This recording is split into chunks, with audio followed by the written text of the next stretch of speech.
Bonjour et bienvenue sur la chaîne Les Lectures de Thomas. Je vous souhaite la bienvenue. N'hésitez pas à aimer ce post et aussi à vous abonner, c'est très important. Je ne fais pas ça pour avoir des millions d'euros, j'en ai rien à faire, c'est pas mon affaire. Cette chaîne, elle est là pour vous servir, pour vous guider, pour vous enrichir à la fois sur mes lectures, moi personnellement, sur des auteurs. Cette année, donc, mon challenge est très simple, c'est lire les livres d'Annie Ernaux. Donc j'en lis à peu près 2 à 3 par mois, et je vous dirai un petit peu ce que j'en ai pensé. Sur janvier 2025, j'en ai lu 2. Très très intéressant, c'est toujours autobiographique, mais on y reviendra un petit peu plus tard. Donc ce mois de janvier, j'en ai lu 6. Donc on va essayer de voir un petit peu, je vais vous expliquer un petit peu le livre. Alors si je vous montre des papiers, c'est que les 6 viennent de la médiathèque de ma ville, et je ne les ai plus, bien sûr, parce que je les ai rendus. On a un délai de 4 semaines, mais c'est quand même pas mal. Donc on va commencer par René Charles en 33 morceaux et autres poèmes. Alors René Charles est connu bien sûr pour sa poésie, mais il est connu aussi pour, à la fois, ses poésies sont orientées sur la nature. Alors c'est toujours des métaphores, et ce sont des très beaux poèmes. Moi j'ai lu ça le soir en fait, et c'était très très bien. Alors il y a des poèmes qui sont plus compliqués que d'autres, mais je vous conseille comme cette lecture. C'est chez Gallimard, c'est enrichissant, ça vous pose, ça vous questionne. C'est des courts poèmes, donc c'est une page par poème, donc c'est pas des choses qui sont très très longues. Voilà. Alors après, il faut bien sûr essayer de voir qui est René Charles, quel est son type d'écriture. Mais franchement, moi je vous le conseille parce que ça peut être très sympa le soir et ça a un effet un peu apaisant. Voilà, donc je vous conseille de le lire également. Deuxième livre, c'est André Gorge. Donc c'est Lettres à D. Alors D, c'est Dorine, pardon. Dorine qui était son épouse. Alors il est connu pour faire des écrits notamment sur un peu plus spécifiques sur l'environnement et sur la sociologie. André Gorz là décrit l'histoire de sa rencontre amoureuse avec sa femme. C'est un très très beau livre. C'est une lettre. C'est très personnel. Il décrit à la fois cette rencontre, mais aussi la vie. Qui est difficile parce que des petits boulots, et puis aussi la maladie de sa femme. Et là, j'avoue que c'est vraiment, vraiment, vraiment un écrit qu'il faut lire. Ça parle beaucoup d'amour, ça parle de liens, ça parle de consentement, ça parle aussi de vie à deux, malgré l'adversité, mais c'est très très joli. Ça, c'est mon coup de cœur de janvier 2025, c'est magnifique et je vous le conseille. Ça se lit très vite, c'est un petit livre à peu près 110 pages, et c'est très très bien. Franchement, je vous le conseille. Troisième livre de Marguerite Atwood, donc qui est une américaine. Elle a fait beaucoup de best-sellers aux États-Unis. Et là, c'est bien sûr La Servante écarlate. Alors, La Servante écarlate, on suit une femme, l'histoire d'une femme qui est dans un pays qui ressemble aux États-Unis, avec une dictature. Et cette dictature impose aux femmes, à certaines femmes, des codes vestimentaires, des robes de couleurs différentes. Et elle, bien sûr, c'est la couleur rouge. Et cette couleur rouge, cette femme désigne qu'elle est servante auprès de riches. Alors généralement, ce sont, j'allais dire, les premiers gourous de la secte de cette dictature. Et rouge, elle est là à la fois pour être servante, mais elle est là aussi pour qu'on utilise son côté génitrice, faire des enfants. Et ces enfants qui appartiendront directement à ces grands patrons, ces grands riches, ces grands gourous qui ont bien sûr détourné l'argent de leur pays, mais aussi c'est une oppression au quotidien, donc silence. Il ne faut pas parler, il ne faut pas communiquer, il ne faut pas dire ses sentiments, il ne faut pas critiquer bien sûr la secte qui régit le pays. À lire, c'est une ambiance qui vous prend aux tripes parce que c'est une ambiance carcérale dans un milieu ouvert qui est la nature ou la ville. C'est très très beau. Franchement, je vous le recommande. Alors, moi, j'ai mis du temps à rentrer un peu dans l'histoire parce qu'il faut vraiment... moi, c'est mon premier livre un peu dystopique.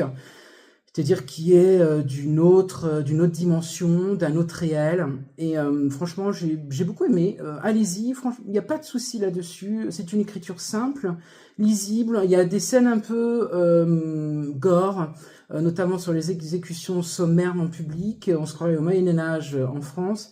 Voilà. À part ça, c'est un très très beau livre. Quatrième livre de Carlos Ruiz Zafón, donc Carlos Ruiz Zafón ou Zafón. Donc c'est L'ombre du vent qui fait partie du premier tome d'une belle série qui s'appelle Le cimetière des livres oubliés. C'est l'histoire d'un libraire qui a un fils de 10 ans. Et ce fils de 10 ans, qui s'appelle Daniel Samper, donc Sampere en espagnol, et donc un soir, il dit « Tu viens avec moi, je vais te faire découvrir un lieu unique. » Et bien sûr, ce lieu, c'est la bibliothèque des livres oubliés. C'est le lieu où chacun dépose un livre qui n'est plus à la mode, j'allais dire, et qui est oublié, comme son nom l'indique. Et c'est une tradition des libraires à Barcelone. Donc là, on voit une Barcelone mystérieuse, empreinte à la brume, un peu sombre. Et on va suivre, bien sûr, cette histoire des années 1920 jusqu'à 1950, vers 60. Et on voit une Espagne qui tombe dans la dictature de Franco. C'est un très, très beau roman. Et ce Daniel Sampere, ce petit gamin qui va devenir adulte, a choisi un livre de Julien Carax. Il va essayer de remonter son histoire à ce Julien Carax. Et là, c'est une véritable histoire, à la fois mystérieuse, remplie de dangers. Mais c'est un très très beau livre, c'est plus de 500 pages, je l'ai dévoré. Franchement, c'est une écriture simple, historique, à travers cette histoire des deux personnages, à la fois de Daniel et de Julien. C'est vraiment quelque chose de magnifique. Je vous le conseille, d'ailleurs je vais peut-être certainement lire le deuxième tome, parce que c'est la suite, mais je vous le dirai un petit peu plus tard. Très très beau. Alors cette année, cette première année de vidéo avec vous, je me suis fixé un challenge. Alors vous verrez sur chaque vidéo de mes collègues qui commentent les livres, il y a toujours des challenges.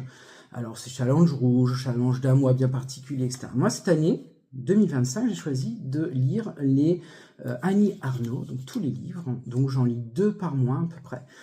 Alors, ce sont des livres autobiographiques. Donc, Annie Ernaux, écrivaine française, autrice française, qui a remporté le prix Nobel de la littérature pour son œuvre, et non pas que pour un seul livre, pour son œuvre entière. Et Annie Ernaux, là, dans Passion simple, elle nous décrit cette passion qu'elle a eue avec un diplomate russe. C'est une passion amoureuse, intense, torride, et elle décrit à la fois ses certitudes, mais également ses doutes dans cet amour. Est-ce qu'il va durer et est-ce qu'il ne faut pas rompre? Et tout ça nous décrit dans petit peu moins de 100 pages. Et c'est très très beau. Franchement, c'est à la fois, mais elle est crue, donc elle s'autorise des mots, elle s'autorise des scènes.